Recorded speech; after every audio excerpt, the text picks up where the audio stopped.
आज हम लोग चैप्टर नंबर ये जो तालीम कदीम व जदीद इसके सवालात व जवाबात पढ़ेंगे। इसके बारे में मुसन्निफ के बारे में पढ़ लिए, किताब में जो है वो पढ़ लिए थे। अब उसका सवाल व जवाब है तालीम कदीम व जदीद। तो देखो, सबसे पहले सवाल है कि अल्लामा शिबली नोमानी कहाँ पैदा हुए। अल्लामा शिबली नोमानी कहाँ पैदा हुए, सबसे पहला सवाल है। पेज नंबर 65 पे यहाँ पे है, अल्लामा शिबली नोमानी कहाँ पैदा हुए। तो अल्लामा शिबली नोमानी बिंदौल ज़िला आजमगढ़ में पैदा हुए। एकदम शॉर्टकट, छोटा छोटा एक एक लाइन का आंसर है। उसके बाद है उनकी किसी एक तसनीफ़ का नाम बताइए। तो उनकी तसनीफ़ है सीरतुन नबी, शेरुल आजम, और यहाँ पे सिर्फ एक का नाम लिखने बोला है, तो अल फारूक। तो अल्लामा शिबली नोमानी की एक तसनीफ़ अल फारूक है। उसके बाद का सवाल है कि अल्लामा शिबली क्या कभी अंजुमन तरक्की उर्दू के सदर भी थे। तो जवाब में हाँ, अल्लामा शिबली तरक्की उर्दू अंजुमन के सदर भी थे। ये सदर बनाए गए थे तरक्की अंजुमन उर्दू के। उसके बाद है कि अल्लामा शिबली नदवतुल उलमा में भी रहे। तो हाँ, अल्लामा शिबली नोमानी नदवतुल उलमा में भी रहे, 40 रुपये महीना पर। 40 रुपये महीना पर अल्लामा शिबली नोमानी वहाँ पर भी रहे थे, नदवतुल उलमा में। उसके बाद है दारुल मुसन्निफीन का क़याम किसने किया, बुनियाद किसने डाली। तो अल्लामा शिबली नोमानी ने ही दारुल मुसन्निफीन की बुनियाद डाली थी। ये एक तहकीक व तहकीक के इदारा है। उसके बाद है कि जदीद तालीम ज़रूरी है या नहीं। इस चैप्टर में हम लोग पढ़े हैं कि जदीद तालीम भी ज़रूरी है और कदीम तालीम भी ज़रूरी है। जदीद तालीम इसलिए ज़रूरी है ताकि दुनियावी मालूमात हो, दुनियावी नौकरी हो, पैसा कमाने के ज़रिया हो, और आखिरत के। कदीम तालीम इसलिए ज़रूरी है ताकि दीन के बारे में, इस्लाम के बारे में जानकारी होगी।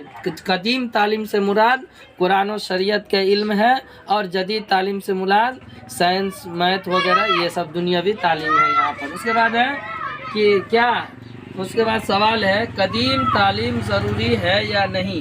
तो हाँ, कदीम तालीम भी ज़रूरी है, जदीद तालीम भी ज़रूरी है और कदीम तालीम भी ज़रूरी है। ये अल्लामा शिबली नोमानी के मुताबिक है। उसके बाद है दोनों में इस्लाह की ज़रूरत है या नहीं। हाँ, दोनों तालीम में इस्लाह की ज़रूरत है। सवाल तो यहाँ पर इतनी है कि दोनों तालीम में इस्लाह की ज़रूरत है या नहीं, तो है। अब चैप्टर के हिसाब से ये है कि अल्लामा शिबली नोमानी का कहना यह है कि देखो, दोनों तालीम ज़रूरी है, चाहे दीन के तालीम हो या दुनिया की तालीम हो। अगर सभी लोग सिर्फ दीन के तालीम पढ़ने लगेंगे तो फिर दुनिया के तालीम कौन हासिल करेगा। तो बीच का रास्ता यह है कि कुछ ऐसे लोग भी हों जो मदरसा में पढ़े और पूरे मुकम्मल तौर पर दीनी तालीम हासिल करे, और कुछ लोग ऐसे हों जो स्कूल में पढ़े और दुनियावी तालीम मुकम्मल तौर पर। लेकिन दोनों में जो स्कूल में पढ़ रहा वो इतना दीन और इस्लाम के मालूमात हासिल करे कि हलाल व हराम की पहचान हो जाए, और क्या ज़रूरी है क्या नहीं ज़रूरी है, इतना तालीम कम से कम हर एक को हासिल करना ज़रूरी है। इसी तरह जो मदरसा में पढ़े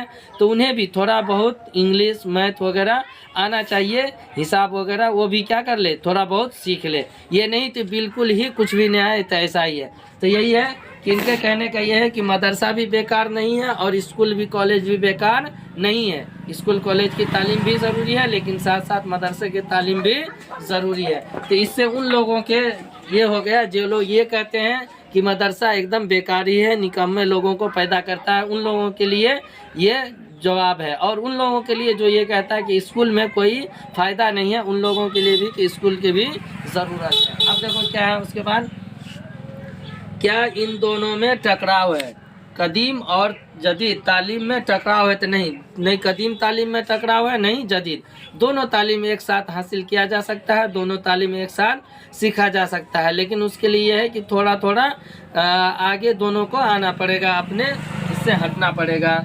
उसके बाद है कि अल्लामा शिबली को शमसुल उलमा का खिताब कब मिला। तो अल्लामा शिबली नोमानी को शमसुल उलमा का खिताब हुकूमत हिंद के जानिब से 1884 ईस्वी में मिला। शमसुल उलमा का खिताब मतलब बहुत बड़े आलिम थे वो, बहुत सारी खिदमत थी उनके, इसीलिए उनको हुकूमत हिंद के जानिब से, हिंदुस्तानी हुकूमत के जानिब से 1884 ईस्वी में शमसुल उलमा का खिताब दिया गया था। इसी तरह ये चैप्टर मुकम्मल हो गया। अगला